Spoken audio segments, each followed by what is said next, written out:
Oh my God! Ano ang pangalan nito? Diwata Paris Overload International! Yeah. Trending number 1 siya sa lahat ng mga platform. Yeah, that's why. So, Calvin Casiel channel. Please like, follow, and share, and support. Kayo galing. sir, we Anong lugar? Bagi mo kaya, Diwata. Canada, Angola. Yes.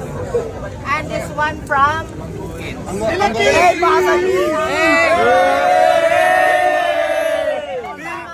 Angola, Ay, wag mo itakbo yan ha. Ay, wag mo itakbo yan ha. Ako, international ng Diwata pa.